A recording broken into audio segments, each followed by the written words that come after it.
송광자상이람에서 조실로 있을 때 한 젊은 처사가 효봉스님을 찾아왔습니다. 공톤이 절삼배를 올린 그는 전북 남원에서 온 소봉호였습니다.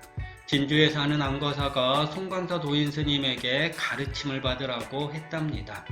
삭발 출가하여 승려가 되고 싶다는 26 청년에게 효봉은 스승인 석두스님이 그랬듯 중은 아무나 되는 게 아니라고 말했습니다.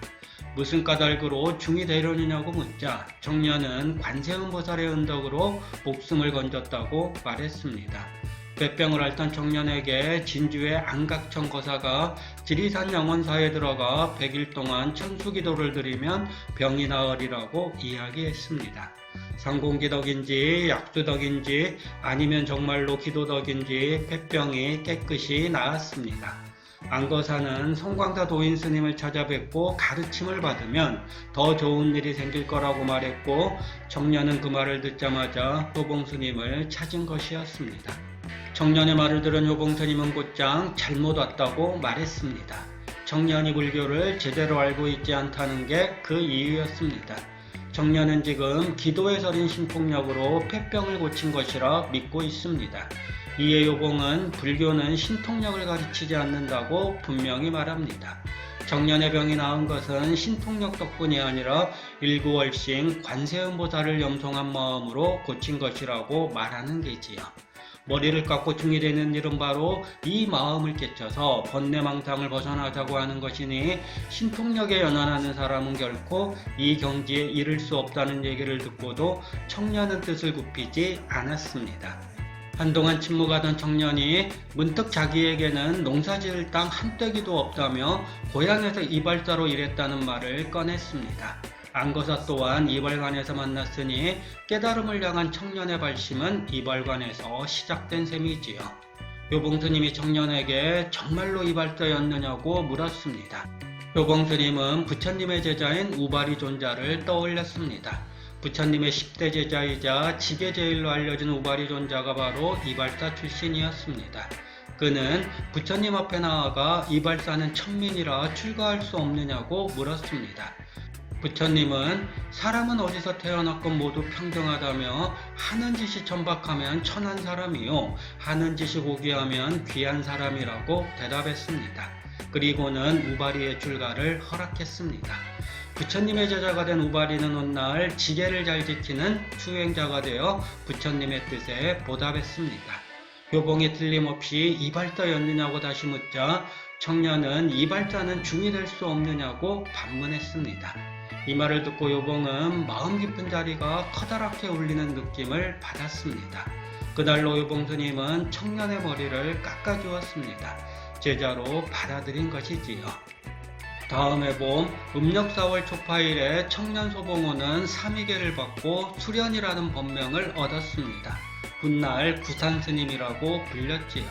대중들은 수련스님을 우바리 수자라고 불렀습니다. 일제로부터 해방된 1946년 어느 날 해인사의 한 젊은 수자가 효봉스님을 찾았습니다. 절삼배를 올린 그는 다짜고짜 조선불교를 새롭게 일으켜 세우려면 무슨 일부터 해야 하는지 물었습니다. 효봉은 조선불교는 불보, 법보, 승보 가운데 승보가 빈약하다는 답변을 내놓았습니다. 젊은 수자는 그 말에 동의하며 술냄새와 고기 비린내를 풍기는 대처승을 문제 삼았습니다. 그러면서 그는 청정비구를 양성할 목적으로 가야총림을 세웠다며 방장을 맡아달라고 청했습니다. 효봉스님은 가야총림의 개설에는 찬성했지만 자신이 방장이 되는 일은 극구 사양했습니다. 젊은 수자가 여러 번 청해도 효봉스님의 뜻은 변하지 않았습니다. 이발사 출신의 구산스님이 나섰습니다. 그는 새로운 인재를 키워내는 일을 절대로 외면하면 안 된다고 스승에게 말했습니다. 으뜸 제자의 말을 들은 효봉은 구산에게 자기를 따라와 도와주겠느냐고 물었습니다. 구산은 분부만 내리면 금강산 백두산이라도 따라가겠다고 결의에 찬 어조로 말했습니다. 방장이니 조실이니 하는 직책이 번거롭다는 스승에게 구산은 학인 수자들 뒷바라지해주고 길을 열어주는 게 바로 그 자리라고 거듭 강조했습니다. 제자가 이리 나오는데 스승이 어떻게 그 길을 마다할까요? 그렇게 효봉스님은 으뜸 제자인 구산과 함께 해인사로 발길을 옮겼습니다. 효봉스님이 방장으로 제자인 구산스님은 원주로 가야총림을 이끌었습니다. 전국에서 모인 납자들을 온 마음으로 가르치는 와중에 6.25 전쟁이 일어났습니다. 서울을 수중에 넣은 인민군은 이내 대전을 함락한 후 계속해서 남쪽으로 밀고 내려왔습니다. 불안을 느낀 투자 학인들이 간밤에 몰래 피난길을 떠나는 와중에도 구산스님은 스승의 곁을 지켰습니다. 효봉은 남은 수자와 학인들을 법당으로 모이게 했습니다. 그 자리에서 스님은 제대로 발심 수행한 납자의 경지를 이야기했습니다. 해와 달이 발사해도 제 눈동자에 미치지 못하고 큰 바다가 아무리 평온해도 제 몸과 마음이 평온함만 못한 것이라고 효봉스님은 말했습니다. 선정과 기쁨의 음식이 항상 바리떼기에 그득하니 줄일 염려가 없고 복밭의 옷을 겹겹이 입었으니 추위의 고통 또한 없으며 청량산 약을 먹으니 삼복더위도 미칠 수 없다고 덧붙였습니다.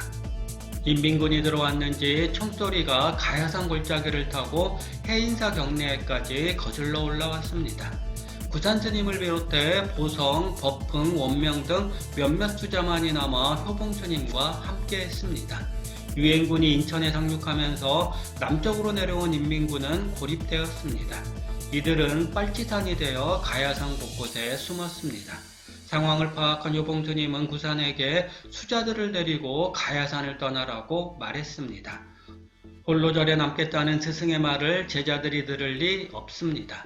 죽어도 방장스님을 모시고 죽겠다고 그들은 외쳤습니다.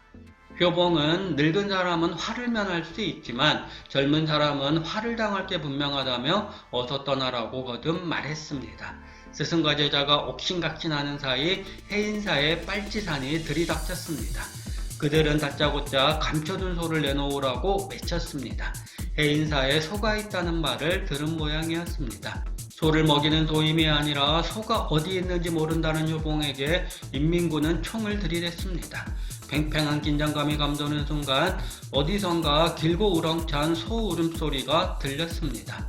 소리 나는 곳으로 간 인민군은 이내 소를 끌고 나왔습니다. 효봉은 있는 돈을 다 줄 테니 소만큼은 놔두고 가라고 말했습니다. 인민군이 받아들일 리 없었습니다. 고삐를 빼앗으려는 스님을 밀어내고 인민군은 소를 끌고 절 밖으로 나갔습니다. 이 일이 벌어진 후 며칠 동안 스님은 관세음보살만을 염송했습니다.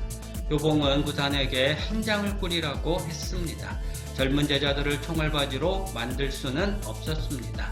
스승이 떠나야 제자들도 떠날 테니 자신 또한 이 절을 떠나야 했습니다. 대구를 거쳐 부산에 당도한 효봉스님과 그 제자들은 금정산 금정선원에서 수행정진을 계속했습니다. 어느 날 구산스님이 스승의 슬하를 떠나 새로운 각오로 용맹정진하고 싶다는 뜻을 밝혔습니다.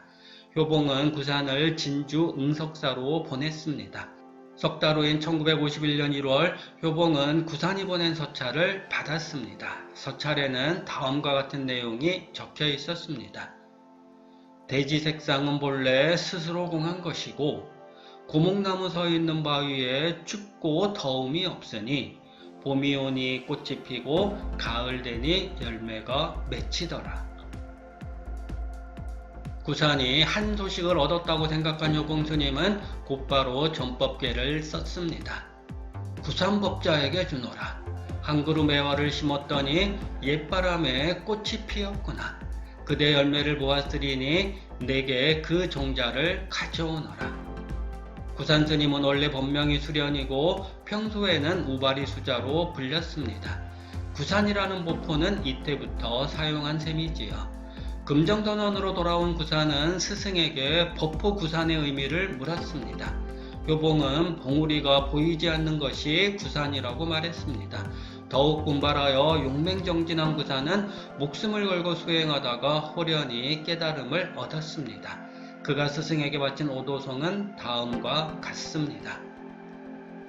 보현보살의 털럭 속에 깊이 들어가 문수보살을 붙잡으니 대지가 한가롭구나.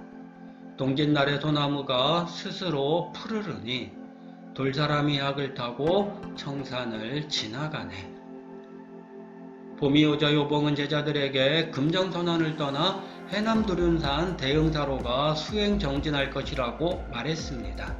구산과 원명 두 제자를 먼저 동행하고 남은 제자들은 기별을 받고 합류하기로 했습니다. 여수행 여객선에 몸을 지는 효봉은 중간 기착지인 통영에 내렸습니다. 배멀미를 심하게 해 더 이상 움직이기 힘들었습니다.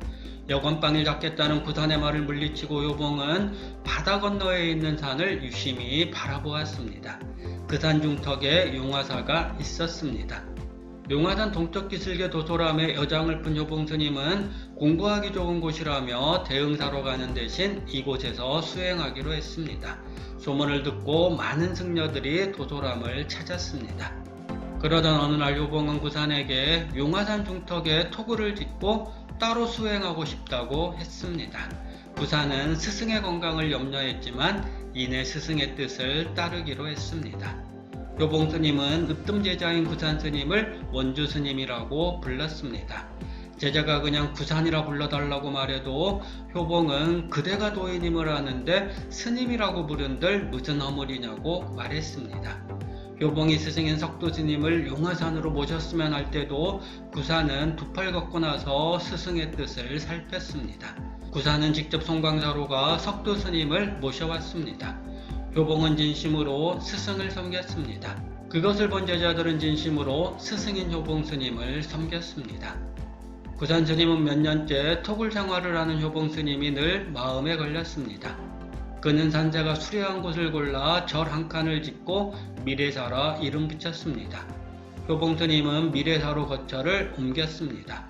1954년에 본격적으로 시작된 불교 정화운동에도 스승과 제자는 기꺼이 참여했습니다.